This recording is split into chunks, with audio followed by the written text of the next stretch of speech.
Hola, ¿cómo están? Muy buenos días, muy buenas tardes, muy buenas noches, dependiendo a la hora que se conecten a nuestras plataformas. Les doy la bienvenida a Intermedio, un podcast que producimos desde la Escuela de Antropología UC.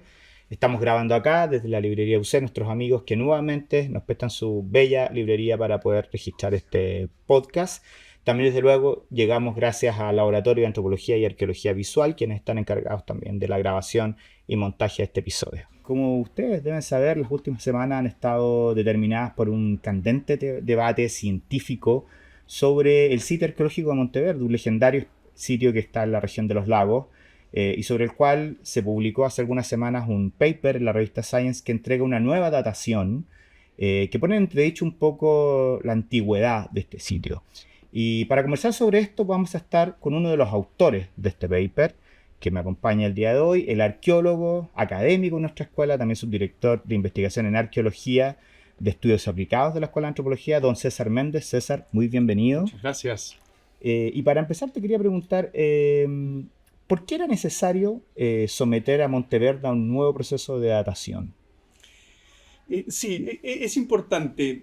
Monteverde es un sitio que por mucho tiempo ha estado y sigue, ¿no es cierto?, en la palestra por la importancia de sus hallazgos y por las interpretaciones que se hicieron de estos hallazgos que involucraron, ¿no es cierto?, una revolución en cuanto a la idea que teníamos de cuándo fue el poblamiento, ¿no es cierto?, lo retrasó en miles de años atrás. Además, cómo fue este poblamiento, el tipo de materiales que se encontraron, todos materiales que tenían muy poco precedente, y el tipo de interpretaciones que se generó en relación a lo que allí ocurrió hace 14.500 años atrás.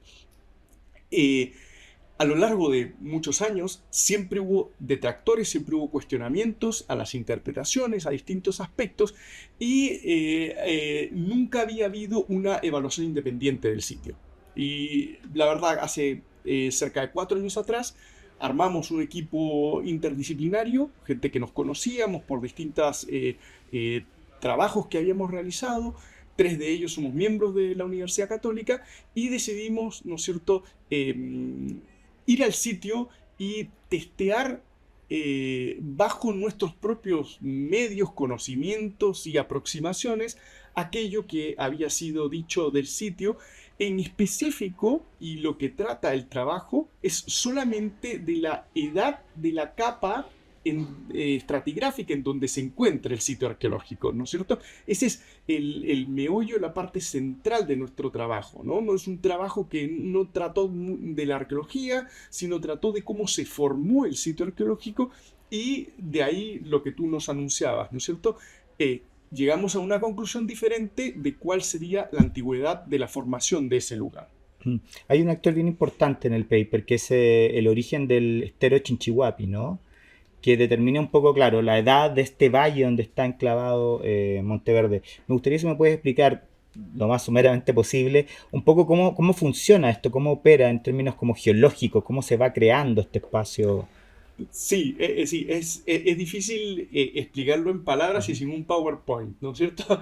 Pero básicamente este es un sector donde está enclavado este estero, es un canal, ¿no es cierto? Un escurrimiento de agua, ¿no es cierto?, que corta depósitos glaciares, ¿no? Los depósitos, esta es una zona en donde los glaciares estuvieron en los Andes, ¿no es cierto?, prominentemente, ¿no es cierto?, hasta hace 25.000 años, ¿no? Y empieza un proceso de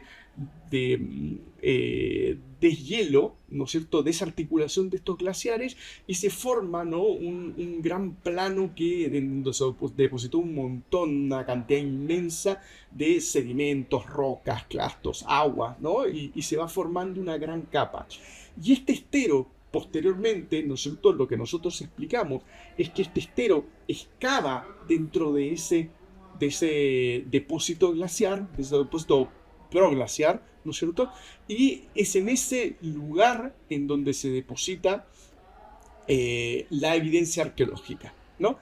La diferencia entre la postura original y la postura nuestra es que ellos, los autores originales, plantean un modelo en donde este sistema está continuamente subiendo continuamente, ¿cómo se llama?, depositando material de forma ordenada, y nosotros planteamos que hubo un proceso erosivo, ¿no es cierto?, que llevó material más antiguo hacia capas más nuevamente generadas, y que esto, por las dataciones que tenemos, no podría haber sido sino hasta hace al menos 8.000 y tantos años, si es que no menos.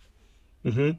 Y este material antiguo no hubiera tenido como contacto humano, que es básicamente como el tema de que hay un poblamiento humano que tiene, hay evidencia de 14.500 años, ¿no? Que es lo que dice Dile y Pino, ¿no? La evidencia arqueológica existe, y eso es, nosotros no lo hemos puesto en duda. Hay evidencia arqueológica de material lítico, por ejemplo, hay unas puntas de proyectil, hay algunas otras cosas que son un poco más dudosas, pero hay unas cuantas materiales que se pueden mover junto con otras partículas, le decimos nosotros, otras partículas que son acarreadas, ¿no es cierto?, por los cursos de agua. En este caso, el estero Chinchihuapi, de acuerdo a nosotros, acarreó maderas. ¿Y por qué es importante hablar de las maderas? Porque las maderas que fueron las maderas que usó el equipo original para datar, ¿no es cierto?, el sitio, son también la fuente que nosotros utilizamos para datar, pero nosotros la recuperamos en estratos de una terraza más alta, y cuando son terrazas más altas, son terrazas más antiguas. Las terrazas más altas se forman antes, y luego los esteros o los cursos o los ríos se van encajonando y van dejando estas escaleras, por así decirlo, ¿no es cierto?, escaleras geológicas, ¿no?, y que van encajonándose, ¿no? Entonces, al revés de ese concepto de que lo más abajo es lo más profundo, en los sistemas fluviales y los sistemas aluviales, algunos depósitos que están un poco más arriba son más antiguos porque el depósito se va encajonando. Y ese es el debate que se ha generado con respecto a nuestro modelo, que le da un énfasis a ese proceso, mientras que había el modelo anterior, que a nosotros nos parece que no explica de la forma, no explica tan correctamente, que planteaba que todo iba ordenadamente incorporando cada vez más material. Hay un hito bien importante que usted lo señala en el paper, que es la erupción, una importante erupción volcánica hace aproximadamente 11.000 años, ¿no? Sí. Que es la que determina también un poco cómo se estructura geomorfológicamente la zona, ¿no? Sí, hay el volcán Michimahuida, ¿no es cierto? Tiene una serie de erupciones. El volcán Michimahuida queda en Chaitén, ¿no es cierto? Es allá del volcán Chaitén, es una zona llena de volcanes, ¿no? Y tiene una serie de erupciones que han sido muy bien trabajadas en el sur por el equipo de Brent Alloway y de Patricio Moreno. Ellos han logrado datar con mucha precisión cuándo ocurrió esta erupción volcánica, y nosotros sabemos por los estudios los estudios geoquímicos de la ceniza volcánica, que la ceniza volcánica tiene la capacidad de ser como una huella dactilar, ¿no es cierto? Son químicamente diferenciables de otras cenizas volcánicas. Y nosotros usamos un método, ¿no es cierto?, que se llama ICP-MS, que básicamente identifica cerca de 32 elementos en partes por millón. O sea, el tipo de firma es muy, muy detallada, ¿no? Y sabemos, ¿no es cierto?, que la tefra Lepuen, que es esta tefra, o tefra le digo a la ceniza volcánica, que se depositó hace 11.000 años, está en el sitio, pero está en la terraza más alta. Y si nosotros tenemos ese proceso de encajonamiento, ¿no es cierto?, que hemos descrito, la evidencia más alta de la terraza más alta tiene que ser más antigua que la evidencia de los depósitos que están encajonados en el medio del estero, del arroyo, que es donde se excavó el sitio. Entonces ahí llevamos a un tema que ha sido un poco debatido, y estos días ha habido un poco de confusión cuando nosotros decimos es estratigráficamente por debajo. Es decir, en el modelo estratigráfico es más antigua esta tefra, que no quiere decir que esté por debajo físicamente de lo que excavaron los arqueólogos que excavaron en los años 70. Nosotros no hemos dicho eso, porque yo he visto que muestran fotos que aquí no está la tefra, y efectivamente no la va a encontrar ahí, porque no podría encontrarla ahí, sino la tefra, esta ceniza volcánica, está depositada en las partes más altas, ¿no es cierto?, del sistema. ¿no? Particularmente en tu caso como arqueólogo, en este proceso analítico, ¿de qué áreas te encargaste? La verdad que por mi formación y hasta deformación que tenemos los investigadores, fue un proceso bastante consensuado todo el estudio, ¿no? Dentro de mi experiencia me ha tocado trabajar en zonas glaciares, me ha tocado trabajar en sistemas aluviales como este, entonces, y al mismo tiempo que mis otros investigadores, ¿no? Ya habíamos trabajado en conjunto y ya teníamos, si bien es cierto yo soy arqueólogo, ya tenía intereses en aspectos del clima y de la formación de los sitios, lo mismo que mi colega Juan García, que venimos trabajando desde hace muchos años juntos, ¿no es cierto? Él trabajaba, si bien es geomorfólogo, él trabajaba en proyectos de arqueología, entonces lo primero decir que en el fondo uno, si bien es cierto, habla de su área de experticia, no nos era ajeno el hecho de trabajar en sinergia con otros investigadores en un proyecto así. Sin embargo, eh, desde la arqueología, a ver, el sitio Monteverde ha sido fundamental, ha sido pivotante para el tema que a mí más me interesa, que es el poblamiento americano.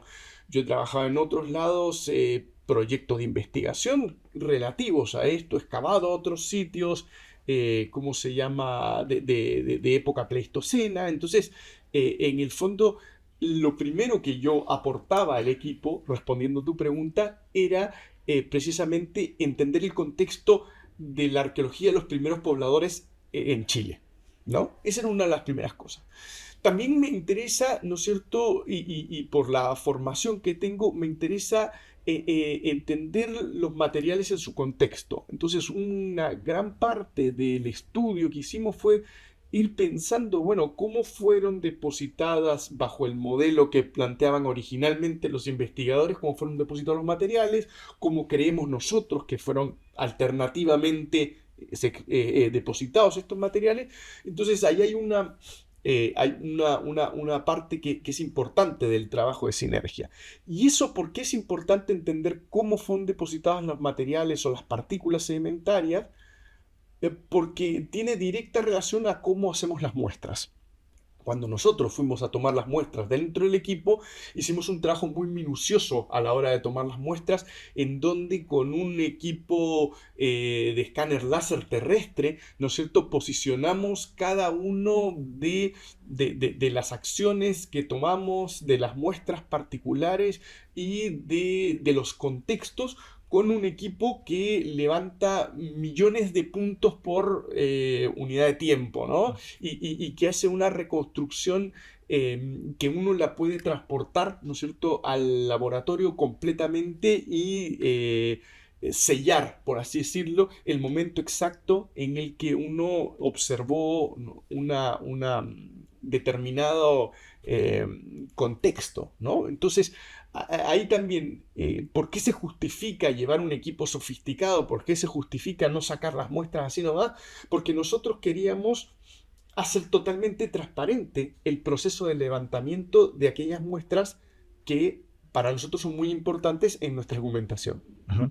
Te quería preguntar una de las críticas que hace como la gente, los, no sé, seguidores cercanos al protocolo Monteverde, es que básicamente ustedes tuvieron muy poco tiempo y que en ese tiempo reducido era imposible tener una visión amplia y profunda de lo que ocurría en el sitio arqueológico. Sí, es importante eso. Yo creo que surge de una confusión, voy a ponerlo en estos términos, quiero pensar que surge de una confusión de una oración que está escrita en el material suplementario, en donde en el material suplementario dice la recolección de las muestras ocurrió en 3 días, ¿no es cierto?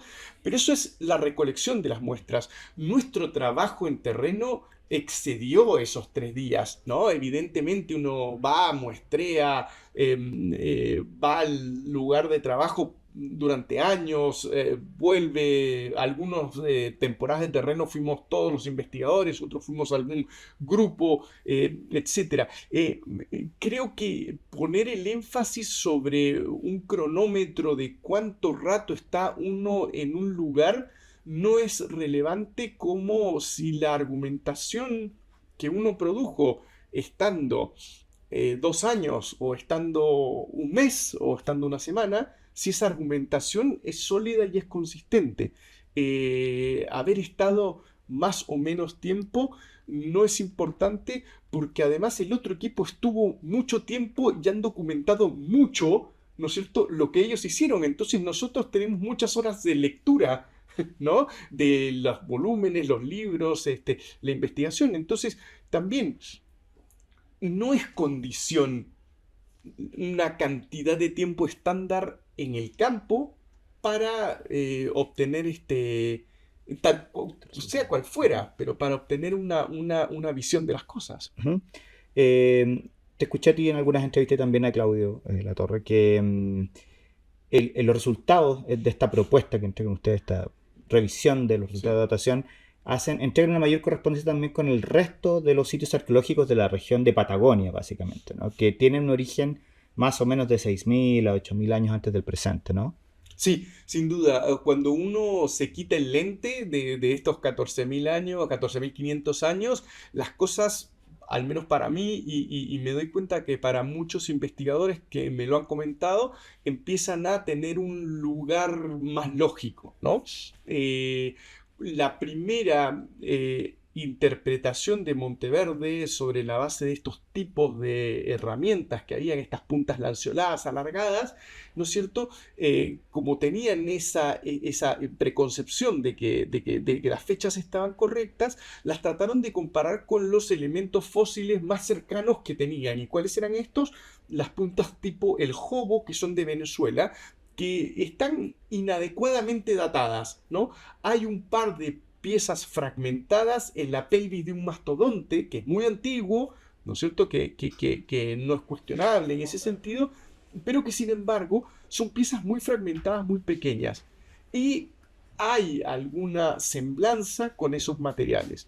Pero lo que no han advertido o no han querido posicionar los investigadores que han trabajado en el sitio Monteverde es que alrededor del sitio, en todo el seno del Reloncaví, en todo el archipiélago de los Chonos y el archipiélago de Chiloé, hay piezas que son muy parecidas, si es que no iguales, y no solo a las puntas, a los retocadores de esquisto, a las bolitas que son dichas de, como se piensa que son de boleador o de pizca. Hay varios de los elementos fósiles del registro tipológico de Monteverde que está registrado en un montón de sitios que tienen fechas entre 6.000 y 4.000 años atrás, y que los han trabajado un montón de arqueólogos, no solo ellos, sino que lo han trabajado numerosos arqueólogos que han nutrido colecciones en el sur de Chile. ¿Por qué no mirar, ¿no es cierto?, lo que uno tiene cerca y decir, ¿no es cierto?, al menos hay coincidencias que me permiten reflexionar sobre cuál puede ser ese rol de similitud arqueológica que no se estaba considerando? Ahora, cuando uno se saque ese lente cronológico, dice, bueno, perfectamente estas piezas podrían corresponder, ¿no es cierto?, a piezas de los grupos canoeros de hace 6.000 años. Uh-huh. Los resultados del paper que ustedes acaban de publicar hace algunas semanas también reabren un poco la pregunta, ¿no?, sobre el poblamiento de América y específicamente el poblamiento de Chile. Y tú, como experto en eso, que has investigado, ¿qué ocurre con el resto de sitios en Chile? Básicamente, ¿en qué estado están de prospección, de análisis? ¿Qué otras alternativas aparecen también que pudieran...? Sí, lo primero que puedo decir al respecto es que en el país yo creo que hemos llegado a una situación de mucha madurez en cuanto a la investigación arqueológica en sitios tempranos, ¿no? Cuando yo partí, había muchas zonas en Chile en donde no teníamos la menor idea, o donde habían sitios que no habían sido reevaluados, sitios que no habían sido mirados sus colecciones con otros ojos. Y eso ha cambiado, ¿ya?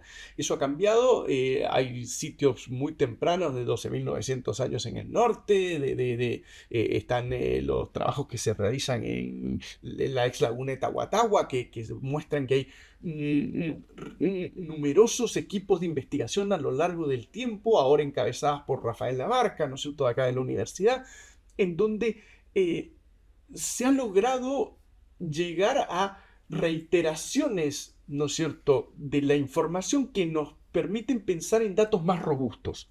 Y yo diría que hay muchas partes en Chile en donde hay datos muy robustos. En el norte chico hay un montón de sitios arqueológicos, algunos más antiguos que otros, 12.900 años, 12.700 años, lo mismo como decía Laguna de Tahuatahua, en Patagonia, para qué decirlo, hay varios equipos de investigación trabajando en Última Esperanza, en Tierra del Fuego, ¿cómo se llama?, en el Estrecho Magallanes.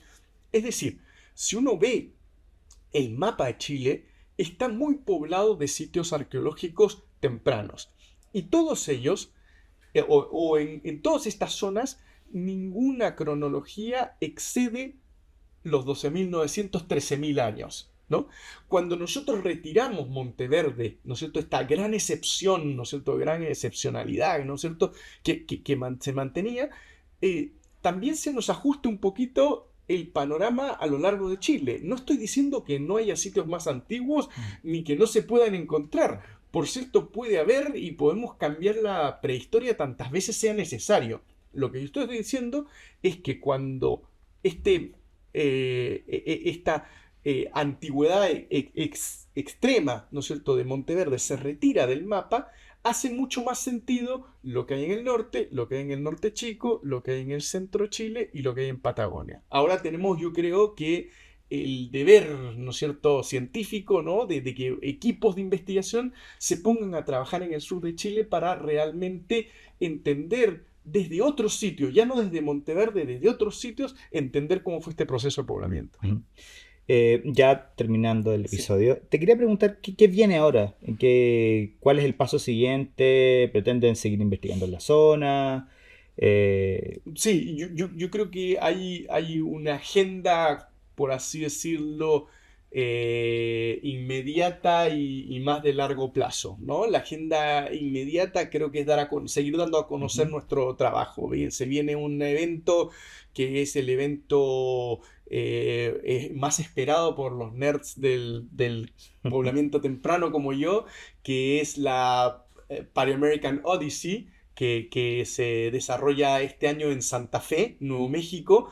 La Pan-American Odyssey se hace cada 10 años, ¿no es cierto? Y se hace como una reunión de todo y obviamente va a ser una reunión candente, ¿no? En octubre de este año, sin duda, el debate se ha reabierto, probablemente no pensábamos que iba a ser tan candente y va a estar bien orientado hacia eso. Entonces hay ciertos hitos que tienen que ver con seguir proponiendo nuestra postura. En ese proceso de proponer nuestra postura, estamos recibiendo una retroalimentación muy, muy interesante. Nosotros, mucha gente se nos ha acercado después de las charlas físicamente, nos han escrito. Hay una retroalimentación muy importante que nos hace ver a una comunidad vibrante con respecto a este tema y creo que en el mediano plazo uno debería empezar a ver los frutos de esa reactivación de la discusión. Y también en el mediano plazo yo creo que tenemos que seguir con las investigaciones. Hay muchos aspectos que van a salir en las críticas que estamos esperando que aparezcan, ¿no? Que yo creo que se pueden resolver estudiando las colecciones nuevamente. Y yo creo que tenemos que apuntar hacia eso, hacia abrir las colecciones, permitir que más miradas, así como fuimos con una mirada independiente al sitio arqueológico, que miradas independientes permitan ver las colecciones y poder estudiarlas con otra mirada. Perfecto. César, muchas gracias por tu tiempo y por acompañarnos Gracias a ti, en Rodrigo. Intermedio. Fantástico. Muchas gracias. Bueno, y los esperamos para un próximo capítulo en Intermedio, un podcast de Antropología UC.